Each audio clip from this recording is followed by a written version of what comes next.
Perkenalkan, nama saya Joni Rudi, NIM 2222020. Saya dari Universitas Kristen Wirawati Sumber, Prodi Agribisnis. Pada video kali ini saya akan menjelaskan perdagangan global trading. Perdagangan internasional telah membagi kerja dunia yang mana negara-negara maju sebagai negara yang memproduksi industri, sedangkan negara berkembang berperan negara pemasok bahan baku untuk industri negara maju. Globalisasi perdagangan merupakan peluang dalam mengembangkan usaha dan pemasaran bagi perusahaan yang mampu bersaing. Namun, juga akan menjadi tantangan bagi perusahaan atau negara yang tidak mempunyai daya saing tinggi.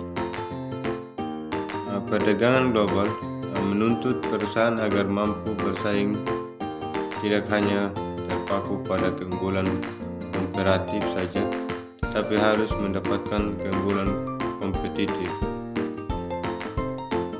Adapun teori perdagangan klasik. Teori perdagangan klasik terbagi dalam beberapa pahaman seperti marketelisme. Teori marketelisme ini berpendapat bahwa satu-satunya cara negara untuk menjadi kaya adalah dengan melakukan sebanyak mungkin ekspor dan meminimalisir impor.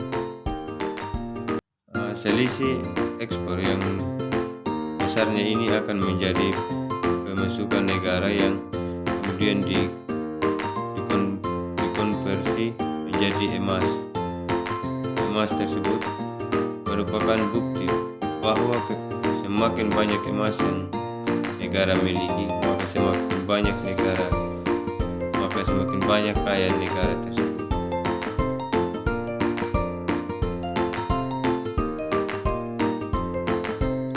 Berikut Absolute Advantage dari Adam Smith.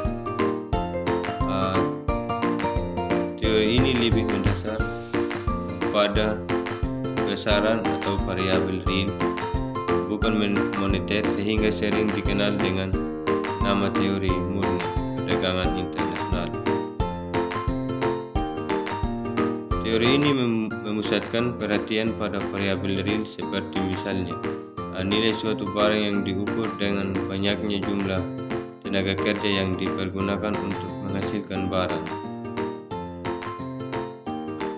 Makin banyak tenaga kerja yang digunakan, makin tinggi nilai barang tersebut.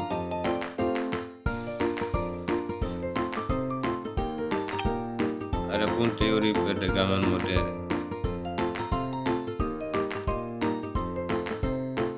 Pertama ada comparative advantage dari J.S. Mill dan David Ricardo.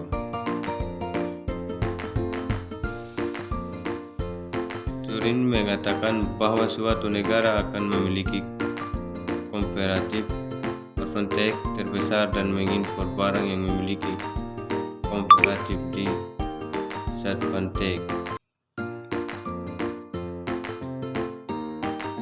Berikut teori investasi internasional. Dalam investasi internasional ada beberapa macam teori yang biasa diaplikasikan, yaitu teori keunggulan monopolistik. Investasi langsung luar negeri yang dilakukan oleh perusahaan dalam industri oligopolistik memiliki keuangan, teknis, dan keunggulan lain atas perusahaan pribumi.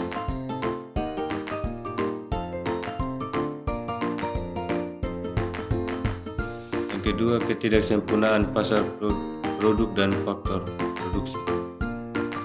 Keunggulan pengetahuan memungkinkan perusahaan yang melakukan investasi memproduksi suatu produk yang disukai konsumen sama dengan buatan lokal. Dengan demikian, perusahaan dapat mengendalikan harga jual dan lebih unggul dari perusahaan pribumi. Ada juga investasi silang. Investasi langsung luar negeri oleh perusahaan oligopoli di negara asal masing-masing sebagai tindakan pertahanan. Berikut ada investasi langsung luar negeri.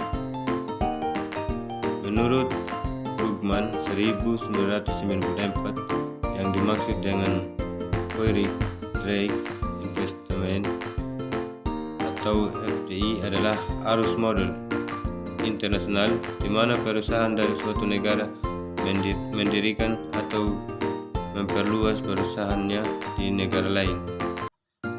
Tujuan dari sebuah perusahaan asing melakukan FDI memang beragam di antaranya.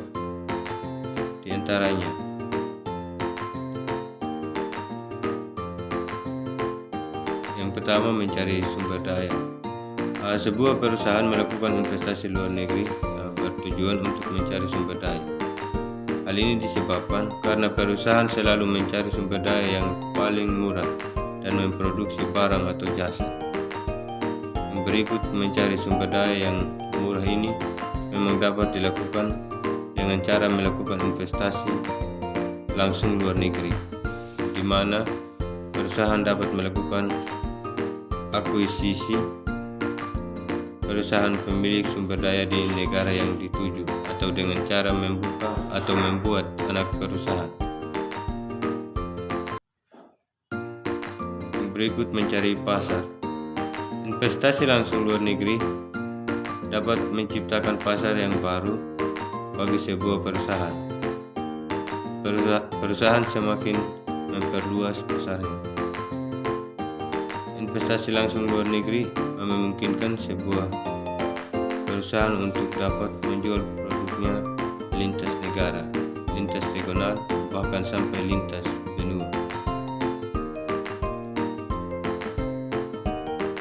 Mencari aset strategi. Aset strategi merupakan salah satu tujuan dari dilakukannya investasi langsung luar negeri. Setiap perusahaan yang memiliki aset strategi tentunya akan memiliki daya saing yang lebih tinggi dibandingkan para pesaingnya. Hal ini menyebabkan perusahaan-perusahaan multinasional berlomba untuk menguasai aset strategi melalui investasi langsung luar negeri. Demikian presentasi dari saya. Sekian dan salam.